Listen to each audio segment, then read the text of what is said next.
Hey everyone, welcome again. This is the follow-up video to the initial video that we put together dealing with mental health during the COVID crisis. Um, it's something that's been talked a lot about, and we had Trish Pauls in to kind of dialogue through some things to be looking out for, how we can structure our personal lives, some habits that we can practice, and also how do we deal with the tension that we're all experiencing. Today, in this follow-up video, I'm going to do a few questions and then allow Trish to answer. Now, obviously, Trish and I were discussing the difficulty in answering a question is you answer a question based on the individual. And so here we have a number of questions, and we're going to do, Trish will do, I'm sure, the best she can without knowing you and without being able to see you and interact with you. And so hopefully we can offer you some thoughts and some guidance that is both helpful and practical. So Trish, thank you again for doing this. I appreciate it. Well, thank you for having me. Awesome. So let's get into it. I got some great questions here. Here's the first question for you, Trish. Now, what should I do about reopening if I'm just super paranoid that as these restrictions are being opened up, I really am struggling to embrace them or take advantage of them or step into that reality? Yeah. So basically, it's about watching yourself, like seeing what things that keep you safe. So regardless of what everybody else is doing, make wise decisions in the moment. So if you're out somewhere, yeah, you're washing hands more, you're using hand sanitizer more, you're keeping your social distance. If you're deciding to go somewhere, then do like a pros and cons list. Like ask yourself, is this somewhere that I feel safe? Is there a way to make it safer for me? Is this somewhere like that's going to help me? Like that's something beneficial to me, and does that outweigh the risk of possibly catching the disease? And then just make sure when you come home, you wash your hands, you take care of the physical danger of it, and remove all that. But also remembering that it is okay to start living life again and start enjoying things that you previously enjoyed. Yeah, absolutely. I was thinking recently, we were talking as a staff, and the reality is there has never been a zero risk environment, Mhm. you know, and so that's helpful in thinking about uh, stepping into reopening and what this means for the coming phases and recognizing, yeah, that there is always a risk, but how do you make steps and take steps that make you feel safe? Mhm. Okay, let's say that somebody's sitting at home, Trish, and they think that this whole thing is just a giant hoax or it's overblown and the media is fanning the flames. Like, how can somebody who has that opinion love their brothers and sisters who disagree, and what should they be thinking about before they just start flaunting all recommendations and shaming people who are a little bit more cautious than them?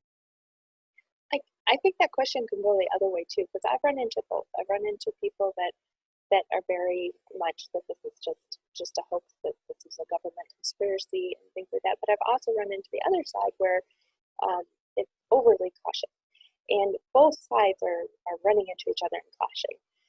And it's more about loving the person in front of you. So being respectful of their views, like this situation isn't new to us. Like the viruses, but like having people with different opinions, like especially in a church environment, there's all kinds of opinions just how we should worship. So just like it says in the Bible, we don't cause somebody else to stumble. We're there as a support. We take somebody aside and say, hey, this is what I'm thinking, and you might be in danger. But if they're saying no, then be respectful of that, and ask them how you can support them through what they're going through, and just make it a mutual thing instead of you've got to do it my I love that line, love the person in front of you. You know, that it's not an enemy ideology that you have to deconstruct. There's a person way. there that is struggling or that is unsure or has a different opinion, and our calling is to love that person, not just to be jerks and argue all the time. Yeah. Okay, here's a question then. What is therapy actually like? You know, for many people, there's this weird stigma around seeing a therapist. And I'm not really sure why that's the case.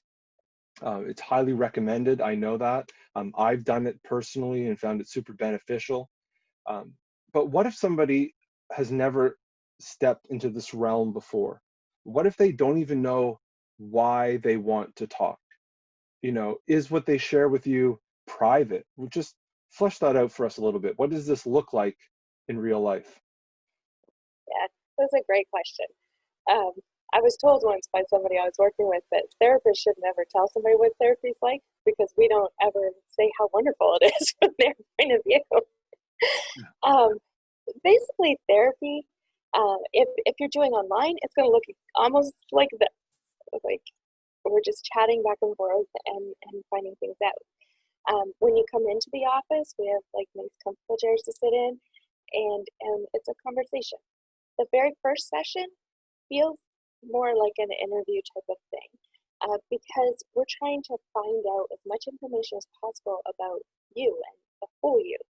So we ask not only like about mood, but also about your physical health and your spiritual health and your mental health all together, your family background and things like that, so that we have a good idea of how we can help.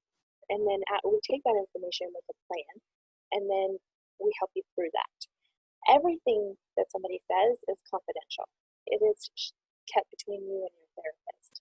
The only time that that is broken is where the law requires it, and those are all protection issues for people. It basically boils down to if you say to your therapist that you're going to hurt yourself or hurt somebody else, then it's where we have to break confidentiality to keep you safe.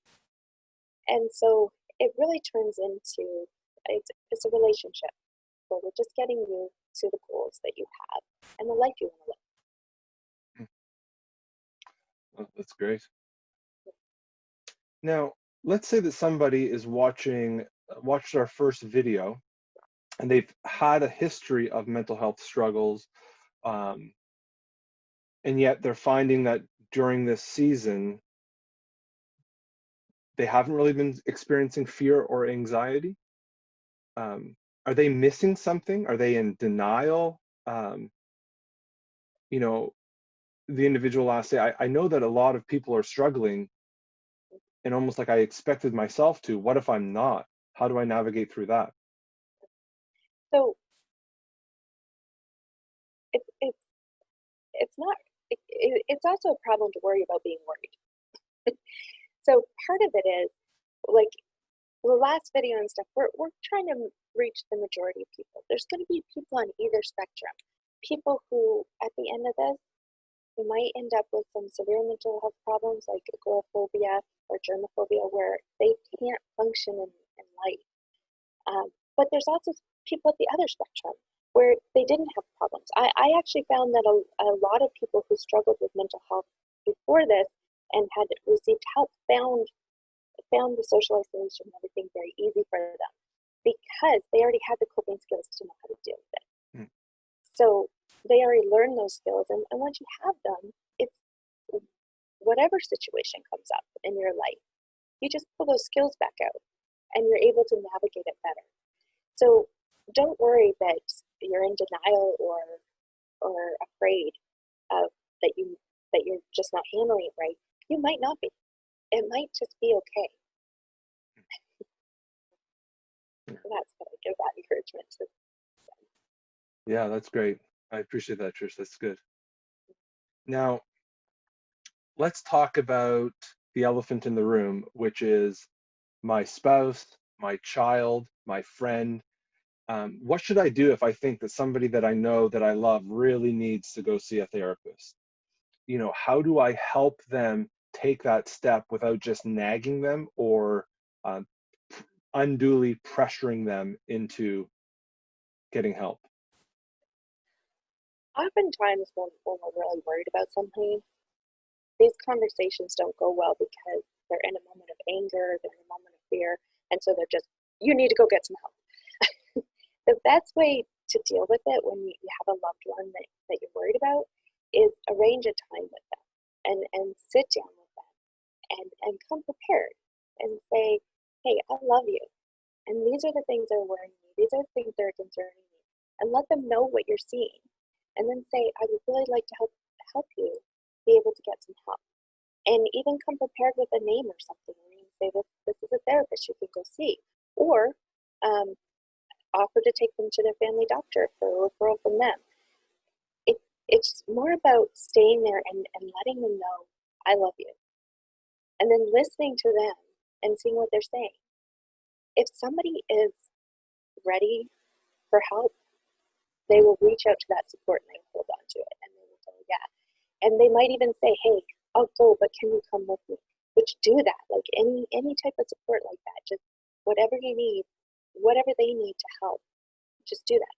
But if on the other side they're not ready, then be respectful of that too. And say, okay, I'm here for you. And when you're ready, I'm right here with you. And then it might be that you yourself need help dealing with the situation. Because often the support people don't know what to do, and then they start struggling in different ways, possibly with more anger or more anxiety, more worry about. And you need the coping skills to deal with that. And when one person in a relationship gets healthier, it actually makes the other person get healthier. So they see the difference in you and go, I want that too. And then they're more willing to go get their own help. Awesome. That reminds me of when I was an attitudey teenager. My mom would, if things came to a head, my mom would come to me and she would say, listen, we need to talk about, your attitude. Here's what I want you to do. I want you to take the afternoon and pray about it and think it through. And then tonight we'll talk about it. And I, in the moment, dreaded those encounters. And I remember sitting there on the bed, just staring at the clock when my mom talked to me and, encouraged me in my behavior. But if that would have come up in an argument, or there's no way that I would have responded well. And so that advice and recommendation to have those crucial conversations in a intentional way rather than a reactionary way is always going to yield more benefit, for sure. I think you had a great mom. Yeah, she was good. How many, like, a practical question, let's say that I'm struggling with an issue, or there's something in my life I just want some help to walk through, something I'm unsure of. How many sessions do people normally do?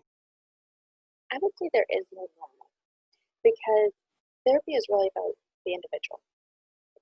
Everything is tailored directly to the person. So it depends on what the issue is.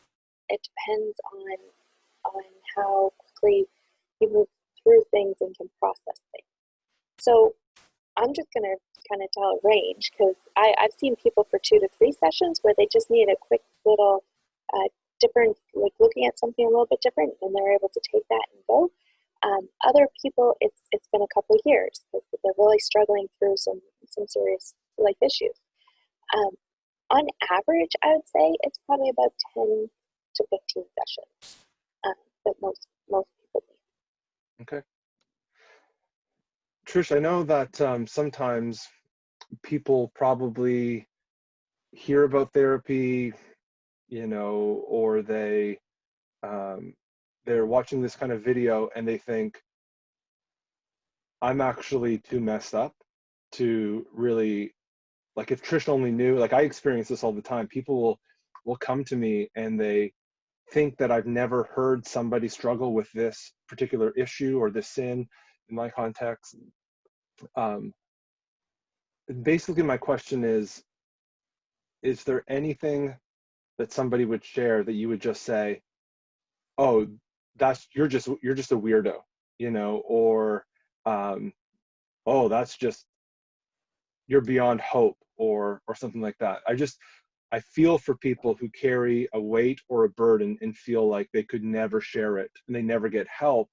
And then God forbid, at some point in the future, they totally self-destruct because they've been keeping it hidden for so long.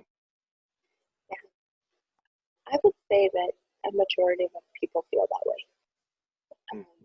It is tough to become vulnerable and share with another person. One of the great things about therapy is you're not sharing it with your best friend or somebody close to you. You have somebody who's completely unbiased, who doesn't know anything about you, just helping you work towards the things that you want. And so then it makes it a little bit safer because it's not somebody sitting there in your life that knows you and might be judging you. And with that, there's also, I would say it's been a very long time since I've been surprised by anything. We see people kind of like through their social media posts, or we make assumptions about people, but what really goes on behind people's closed doors would probably shock some of us. And there's no like perfect person out there, or even average person out there. We all have our own things, and we all go through them.